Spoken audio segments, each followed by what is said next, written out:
Nou, welkom bij Twerklistjes. Vandaag gaan we twerken. Een aantal van jullie weten natuurlijk al hoe we dat moeten doen. We gaan wel even een kleine opfriscursus nog doen hoe we ook alweer moeten twerken. Het is belangrijk dat het vanuit je bekken komt, dus je wil je bekken naar voren en naar achteren kantelen. Voor, achter, voor, achter, voor, achter, voor, achter. Zodra je dus je bekken naar achter kantelt, wil je dus wegpoppen, waardoor je dus een poppende beweging krijgt. Let's go! Komt-ie en hup! En hup! Nice! Oké, gaan we doen op muziek. En daarna een kleine choreo. Nou, wij zijn dus aan het twerken. En ja, het is eigenlijk een dans wat je met de bil doet. Het wordt vaak heel erg gezien als een soort seksuele dansachtig. Maar dat is het juist niet. Tenminste, daar sta ik niet voor. Ik ben niet bezig om dit zeg maar te seksualiseren. Het is gewoon, heel veel mensen staan hierdoor juist in hun kracht.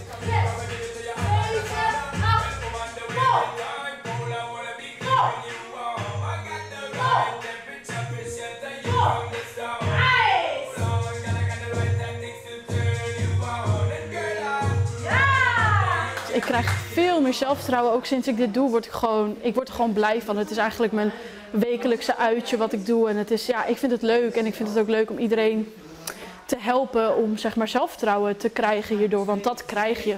Maar hoe krijg je dan zelfvertrouwen van? Ja, het is gewoon een soort manier van jezelf zijn. En het is ook de muziek en de vibes die je in de les krijgt van iedereen. Die je gewoon heel veel zelfvertrouwen geven. Dat is bij mij in ieder geval zo.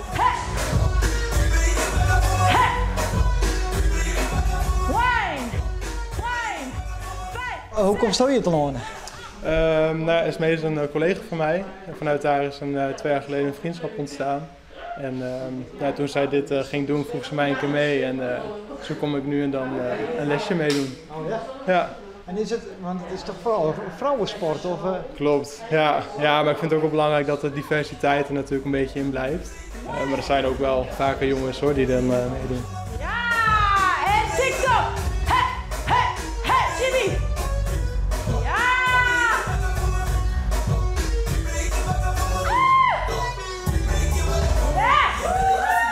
Gaat goed, oh my god. Zijn er vragen hierover?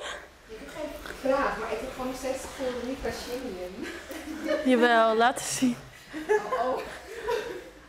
Ja, maar je doet zeg maar pop, pop, pop. En dan moet je dus nog... Ja, maar dit is toch goed? Hallo? Oké, Ja, nee, snap ik. Maar dit is goed.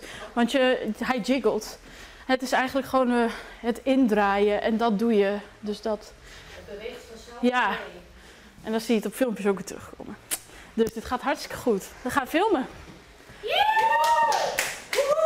hoe maak je nou het perfecte twerk filmpje? Ja, weet ik eigenlijk niet zo goed. Ik ben eigenlijk fotograaf. Dus met de videografie probeer ik altijd maar een beetje te bewegen en te kijken van... Oké, hier gaat het drop komen of hier gaat het pop komen. En dan probeer ik een beetje in en uit te zoomen. Post jij dat ook? Ja, ik post het op mijn eigen Instagram. Ja, ik doe dit nog niet zo heel lang. Maar elke les dan post ik wel mijn filmpje op Instagram. En dan zie ik mijn eigen vooruitgang, zeg maar. Dat vind ik wel leuk. Ja.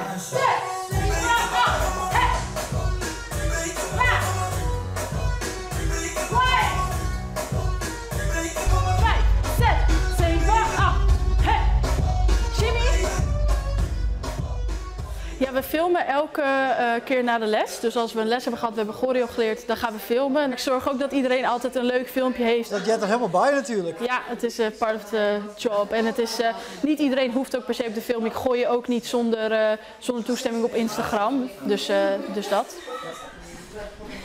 Ja, je wil mij er eigenlijk niet op hebben, dus... Maar wat is hier de bedoeling van?